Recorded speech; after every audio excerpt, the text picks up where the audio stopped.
So this is what my office looks like with just the overhead house lighting. As you can see, it doesn't look great. And this is what it looks like after 2 years of dialing in my lighting setup. The difference between these two shots has nothing to do with the camera or the lens, which is exactly the same between the two shots. It's about starting from a blank slate, turning off the house lights, blocking out any light coming in from outside, and building the look that you want from scratch. And that process starts before I turn on a single light. And that brings me to something I want to address before we get into the actual lighting breakdown. My basement office has a window on what is typically the key side of my talking head setup. Historically, there have been two main problems with that window that popped up whenever I needed to shoot a video. The first was access. The window is in an awkward spot. Getting to the existing curtain meant clambering over clutter and squeezing between the daybed and the cabinet that I keep my record collection in. This was not my favorite part of my pre-shoot prep. The second was the curtain rod itself, which was not particularly secure and had a habit of falling down at inopportune moments. Crucially, it has endangered my houseplants more than once. That brings us to SmartWings, who reached out to me a few weeks ago and asked if I could showcase one of their products here on the channel. This is not a paid sponsorship, but SmartWings did send me a set of their Noah blackout curtains free of charge. With that said, everything I'm about to tell you is my honest experience with the product. SmartWings offers a lot of customization options on their website, including fabric type, color, size, and mounting style, and I found it really easy to find something that worked both aesthetically and functionally for my space.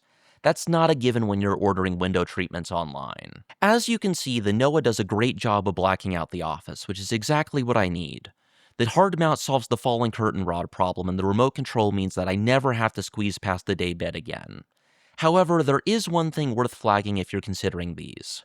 I ordered the Matter version of the Noah without frankly having done enough research on smart home protocols beforehand, and it does not work with my Google Nest Mini out of the box. Matter over Thread requires a device with a built-in Thread border router, which the Nest Mini doesn't have. So you either need a more recent smart home hub or a separate add-on to get full integration. I went into this assuming Matter was the most future-proof protocol based on my limited research into the space, and I'm going to own that call. I am not a smart home expert. The remote control works fine in the meantime, but it's worth doing your homework on smart home compatibility before you order if seamless app control is important to you. Alright, with that out of the way, let's talk about how I actually light this shot. The star of the show is my key light, the Nanlite FS-300B. This is a 300-watt cob light that is technically positioned more towards photography than videography, but for YouTube talking head work, it has been absolutely fine. I picked mine up for about $240 new, but Nanlite has since dropped the price to $200, which at this point makes it a genuine steal. You do get a lot for that price: full Bowens mount compatibility, full wireless app control over Bluetooth, an included reflector dish, and a color temperature range of 2700 to 6500 Kelvin. There's no separate ballast or power brick. You just plug straight into the light with the included AC cable, which is generously long, and the output is very good for $200. Nanlite advertises over 38,000 lux at 1 meter, which I assume is with the included reflector attached.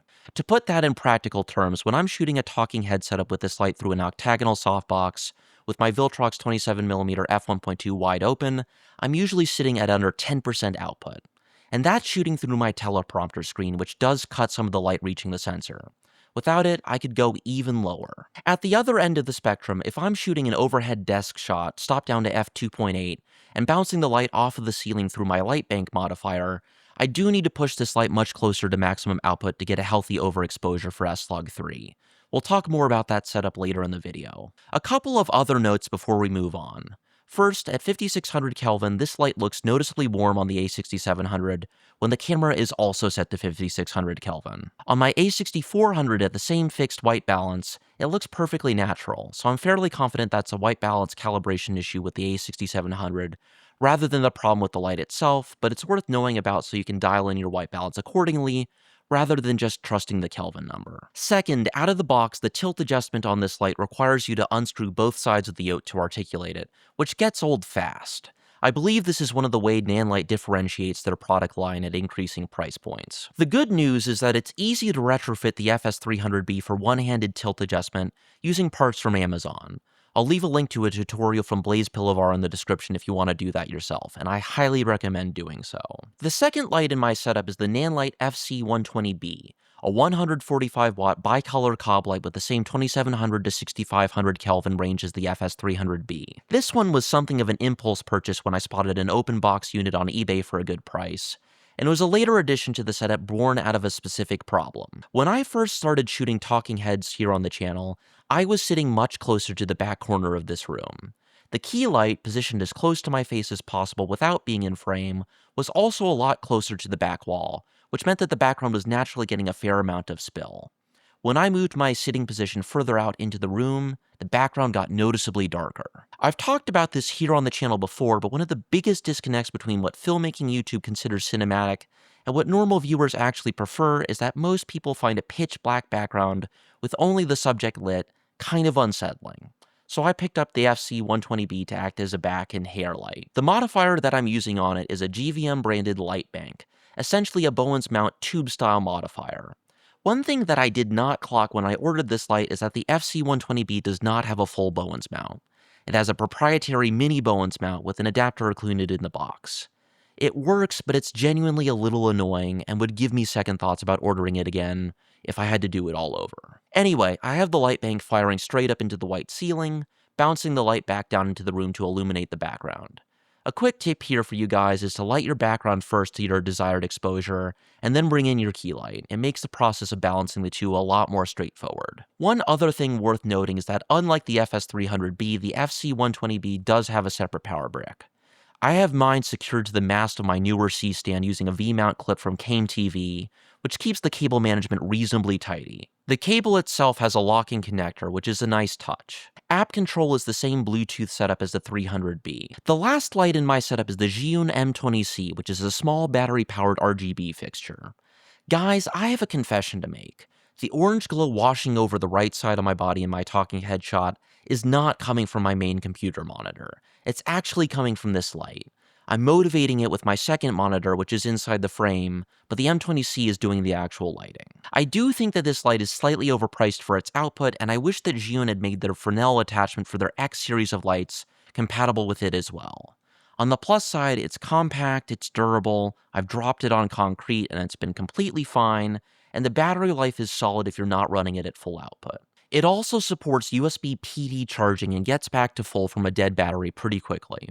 And it supports wireless control through Zhiyun's app. I'm running it with the included frosted diffuser attachment plus a 3D printed softbox that I designed myself with some help from ChatGPT. If that process is something you'd want to see a dedicated video on, let me know in the comments. Let me quickly run through the rest of the setup. In general, for audio, I'm using a Rode MT1 XLR microphone mounted from an old mic stand from my days as a metal vocalist in high school, paired with the Zoom F3 32-bit float audio recorder. I am not an audio expert, and honestly the biggest appeal of 32-bit float recording is that for me, it is essentially idiot-proof. I don't have to think about audio levels when I'm getting ready to shoot, which is one less thing for me to worry about. As for the NT1, I picked it up because it has exceptionally low self-noise and punches well above its price point for sound quality. Both of these were eBay acquisitions in great condition, and the Zoom F3 actually included a large and fast microSD card, which has become more valuable than ever in recent times. As you can see, though, I'm not actually using the Rode NT1 right now, which is a topic for another video. The Zoom F3 is mounted to a small rig backplate, which I've used to attach a Fallcam F22 quick release plate to. That plate then connects to a super clamp with an integrated F22 receiver via a double-headed F22 monitor mount, which allows me to keep the Zoom F3 within reach when I'm sitting down to record a video. For camera support, I'm using a Leo photo tripod that is technically intended for shooting rifles off of, which I do semi-regularly and can attest to its sturdiness. On top of that sits a small fluid head from Ulanzi that I'm not particularly impressed with.